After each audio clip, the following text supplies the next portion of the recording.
नमस्कार, मैं रोशन हूँ और आपका स्वागत है।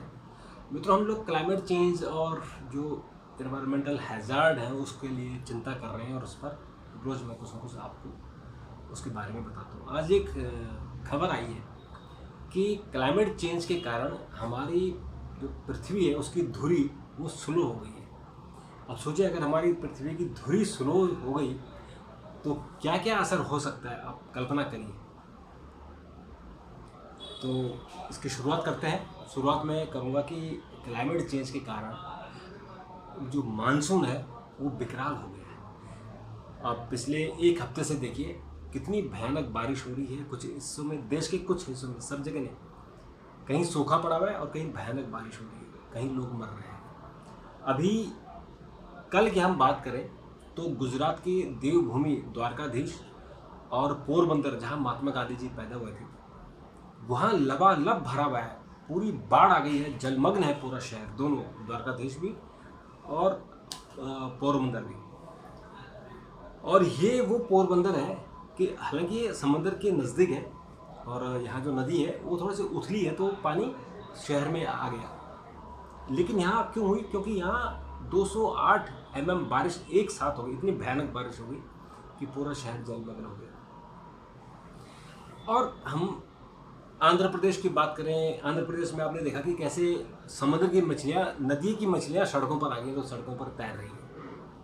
और उत्तराखंड में आपने देखा कि कई सड़कें टूट गई हैं, पहाड़ गिर गए हैं। और अभी लेटेस्ट मैं आपको खबर बता रहा हूँ, केदारनाथ मार्ग पर जो पैदल मार्ग है, जो गौरीकुंड से चढ़ते हैं 14 किलोमीटर तक भगवान केदारनाथ बाबा के पास जाते हैं, तो ऊपर से पत्थर गिरने से, यानी चट्टान फिसली और उसमें बहुत भारी बोल्डर आए और उसमें 3 लोगों की वही मौत हो गई है रास्ते में। यानी वो पत्थर गिरने से, क्योंकि इतने भयानक पत्थर है, ठंड भी है वहाँ, उनकी मौत हो गई। अभी उनकी फ़ोटो आई है, बहुत दुख हुआ।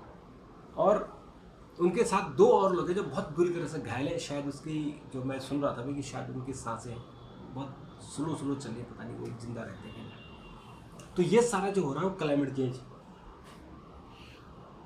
जो उत्तराखंड के रोड है, मैंने अभी इससे पहले एक वीडियो डाला, आप ये मैं उसको लिंक आपको यहाँ कमेंट बॉक्स में डाल दूँगा, आप भी कमेंट उसमें कीजिएगा।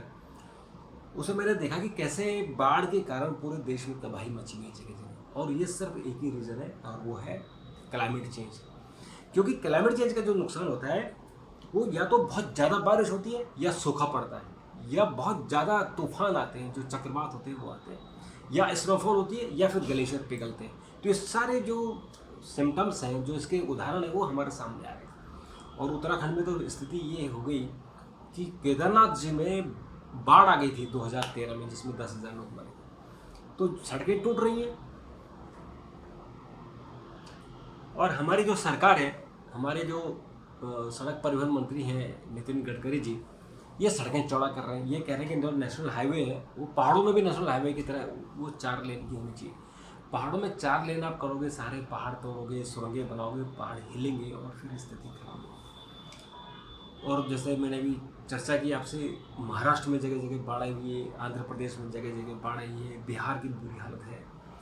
और अभी बिहार की और बुरी हालत होने वाली है, क्योंकि अभी पहाड़ों में, यानी नेपाल में उतनी भयानक बारिश नहीं हुई है। और बारिश होगी तो कोसी का पानी आएगा, फिर जो पूरा नॉर्थ बिहार है वो सारा जलमग्न हो जाएगा। और गुजरात में पिछले बार आपने देखा होगा कि गिर के शेर जंगल से सड़कों पर आ गए थे, क्योंकि वहाँ बहुत भयानक बारिश हुई और जगह जगह पानी भर गया था। तो इसलिए शेर अपनी जान बचाने के लिए फिर शहर में आ गए थे, गिर के जंगलों से बाहर हैबिटेट में आ गए। तो मित्रों, इसी चिंता में ही हम बात करते हैं कि जो हमारी पृथ्वी है उसकी धुरी, उसका जो रोटेशन है वो थोड़ा स्लो हो रहा है। और ये क्यों हो रहा है? Climate change. क्यों? कि जो हमारे अंटार्कटिका है, हमारा जो नॉर्थ पोल है, साउथ पोल है, उसमें जो बर्फ़ थी वो बर्फ़ पिघल रही है, वहाँ टेम्परेचर गर्म हो गया है। कितनी चिंता की बात है कि हमारे जो अंटार्कटिका के ग्लेशियर है वो पिघलने लग गए हैं। और उसके कारण जो पानी जो वहाँ स्टोर था, यानी जो ग्लेशियर होता है बेसिकली वो पानी का स्टोर होता है, जो जिसको हम जैसे हमने जो पहाड़ों में हम डैम बनाते हैं और पानी को रोकते हैं, इसी तरह से जो ग्लेशियर होता है वो पानी है। बस फ़र्क इतना है कि डैम को, पानी को रोकने के लिए बड़े बड़े डैम बनाए जाते हैं, और जो बर्फ़ का असली पानी जो रिजर्वायर है वो बर्फ़ की नदियाँ होती हैं जो जमी रहती हैं, वो कुदरती बांध है। तो वो जो बांध थे वहाँ वो पिघल रहे हैं, और वो पिघल के जो भूमध्य रेखा है उस तरफ आ रहे हैं। और ये बड़ी खतरनाक बात है, बहुत ही चिंताजनक बात है कि अब जो भूमध्य रेखा की तरफ जब ये पानी आ रहा है तो यहाँ वजन बढ़ रहा है, और इस वजन के कारण जो हमारी धरती की घूमने की जो दर है वो स्लो हो गई है। ये एक रिसर्च आया है, ये ज्यूरिख की एक संस्था है, उसने ये रिसर्च किया है, और ETH ज्यूरिख एक संस्था है, इन्होंने क्लाइमेट चेंज पर एक वो की है, रिसर्च किया है, और कहा है कि जो melting polar ice and redistribution water towards the equator, बर्फ पिघला है तो पानी क्या हो रहा है, दोबारा से उसका वितरण हो रहा है, यानी वहाँ का पानी अब जो है भूमध्य रेखा की तरफ आ रहा है, यानी हिंद महासागर, प्रशांत महासागर, और जो आपका जितने भी सागर है, हमारे जितने महासागर हैं, इनका जल स्तर बढ़ रहा है। और चूँकि जो हिमालयी क्षेत्र हैं या दूसरे पहाड़ हैं जहाँ बर्फ़ से ढकी रहती है, वहाँ से भी ग्लेशियर पिघल रहे हैं, वो पानी भी समुद्र में ही जा रहा है, तो समुद्र का जल स्तर बढ़ रहा है। अब ये कह रहे हैं कि जितना भी जो पानी का आकार है, जो पानी का वजन है, वो भूमध्य रेखा की तरफ आ रहा है, और अगर वो आ रहा है तो उसके साथ क्या प्रॉब्लम है कि वो सारा जो है वजन बढ़ा रहा है, और उसके कारण इसका क्या नुकसान हो रहा है, इसका नुकसान ये, इसमें एक बात और होती है कि जब पूर्णिमा होती है, जैसे आज गुरु पूर्णिमा है, तो गुरु पूर्णिमा के दिन या पूर्णिमा के दिन क्या होता है कि हाई टाइड आते हैं, ज्वार भाटा, ज्वार बहुत अधिक ज्वार होता है, समुद्र का पानी वो सरफेस की तरफ आता है, ज़मीन की तरफ आता है, और बहुत ऊंची ऊंची लहरें आती है। तो इससे भी जो, ये तो एक छोटी चीज़ है कि आप लहर के सामने खड़े और आपको लग रहा है भयानक लहर हो रही है, लेकिन आप पूरा जितना हमारा जो 70%, आपको पता ही कि हमारा जो हमारी धरती है उसका 70% पानी से भरा हुआ है, समंदर से भरा हुआ है।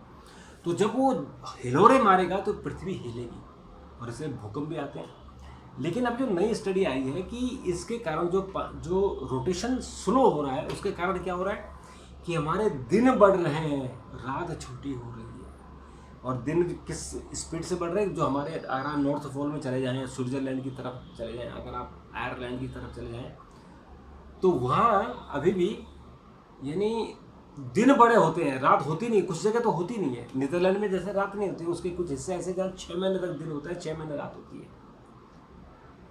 अगर ये शुरू हो गया तो क्या होगा, ये इन्होंने स्टडी में कहा है कि इसके कारण जो हमारे दिन है, जो उसकी संख्या, उसकी जो लंबाई है, जो उसकी जो अवधि है, वो 2.3 मिली सेकेंड पर सेंचुरी के हिसाब से चेंज हो रही। पर सेंचुरी मतलब 100 साल में 2.3 मिली सेंटीमीटर, यानी बहुत कम, लेकिन सेंचुरी में, मतलब हम तो मर जाएंगे, इस धरती में नहीं रहेंगे, लेकिन जिन्होंने 2000 जिसने 1900 में जन्म लिया होगा, जिसने 1800 में जन्म लिया होगा, और आज अगर वो देखता, जिंदा होता कि इन 200 सालों में क्या बदल गया, सारी धरती हरी भरी थी, नदियाँ थी, ग्लेशियर थी, आज उसको ये सब नहीं दिखेगा, आज को कचरा दिखेगा, आज को यमुना जी में सब सीवर का पानी दिखेगा, चारों तरफ बिल्डिंगें नज़र आएंगी, चारों तरफ कारें नज़र आएंगी। तो ये सब चेंज हुआ। तो आज से 500 साल बाद या 1000 साल बाद क्या स्थिति होगी पृथ्वी की। अब जो भी फिल्म आई है काल की 2898, वो काल की यही कल्पना कर रहा है कि 2800 या 2900 में जब काल की अवतार लेंगे, जब ये धरती पे पाप बढ़ जाएगा, पोल्यूशन हो जाएगा, लोग सांस नहीं ले पाएंगे, लोग एक दूसरे को, इंसान को खाने लगेंगे, तब काल की अवतार होगा और फिर वो इस धरती को सुधारेंगे। तो ये जो आज है कि 2.3 मिली सेकंड है, उसके हिसाब से धरती का जो दिन का अवधि है वो लंबी हो रही है, रात छोटी हो रही है।